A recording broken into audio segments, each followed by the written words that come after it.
Greetings, I am Emperor Palpatine. Accept no substitutes. If you like green tea, as I do, here is a tip to make it all the more delicious. Just add 1 teaspoon of rice to your cup of green tea, and it will taste fantastic. You will wonder how you ever survived without it. Da da da da da da da da da da da da da da da da da da da da. I would like to thank you for continuing to send me so many wonderful questions. If I had a heart that was still beating, it would be swollen with love and pride, and presumably blood.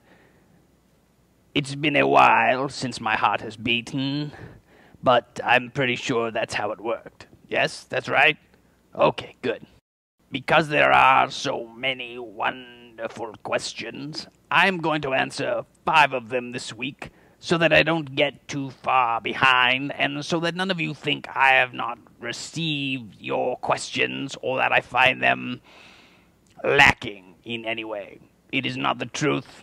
I am becoming something of an internet celebrity. Perhaps a celebutante? Is that right? No, right. I'm not a celebutante because I have actually done something. Anyway, 5 questions. First question. Ewoks, baked or broiled? Neither, actually. I prefer to get the youngest Ewok I can find, fricassee him, top it with a nice hollandaise sauce, with a side of deep-fried mon calamari. It is to kill for. And I am not exaggerating when I say that it is so good that I would destroy an entire planet for it. For that delicious baby wok and mon calamari. Yum. Question 2. Why did you instruct Anakin to kill all of the younglings at the Jedi Temple instead of turning their fragile minds to the dark side? This is a very good question, actually.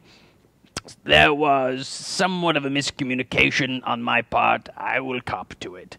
What happened was, I actually told Anakin to bring the kids back. My orders were actually to kill those who resisted and take the rest of them back. And we would have a lot more super powerful Sith. I mean, it just makes sense to me.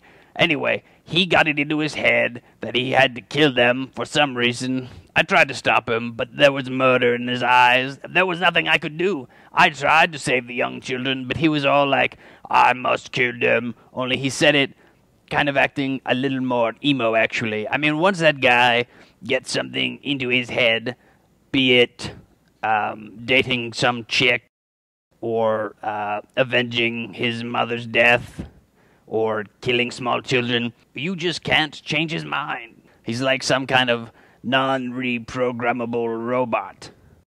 Question 3. How come when people turn to the dark side, they adopt a British accent? Right, I don't know what you mean there, Governor. I've never talked in a British accent, and I've not heard any other Sith ever do that ever. Right. Oi. Oi. Where's my tea? Oi. Question 4. Why do all Sith use a red lightsaber? I want a pink one. Well, thank you for the question, but you're not getting one. We did focus group testings, and it turns out that while the common wisdom is anything goes with black, pink does not. Especially if you want to seem fearful or strong or inducing of terror into the public. People just don't respect a guy coming at them with a pink sword, okay? It might as well say Hello Kitty on the hilt. It might say, oh, look, it's a Hello Kitty sword.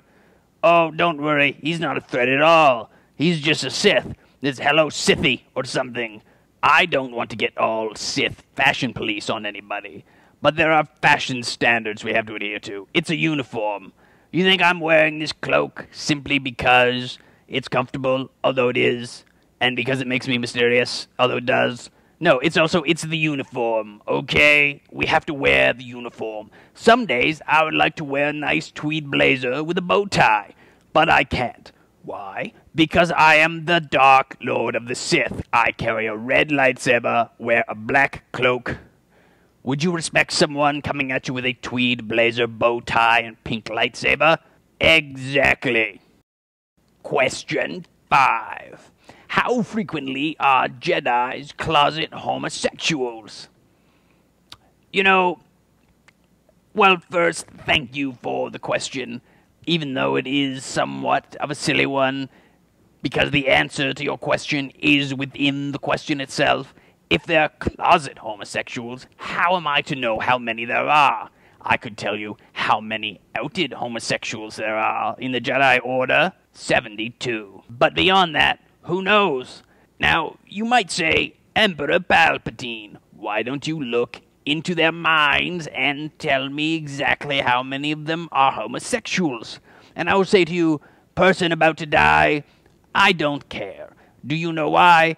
It does not matter to me. Why does it not matter? Because I want them dead, whether they are straight, bisexual, trans species, or whatever. They're Jedi, so they have to go. What they do in their bedroom, unless it is dying, is none of my concern, and I don't particularly give a Minox butt about it.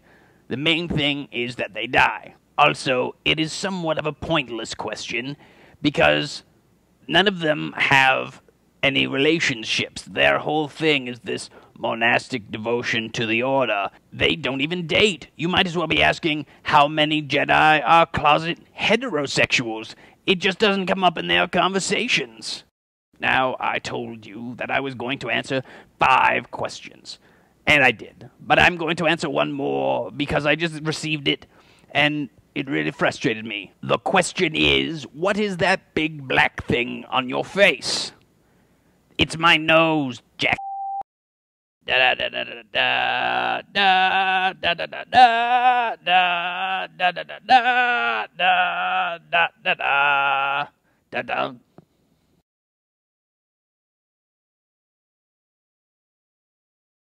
Let's go surfing safari. Let's go surfing now. Everybody's learning how. Come on a safari with me.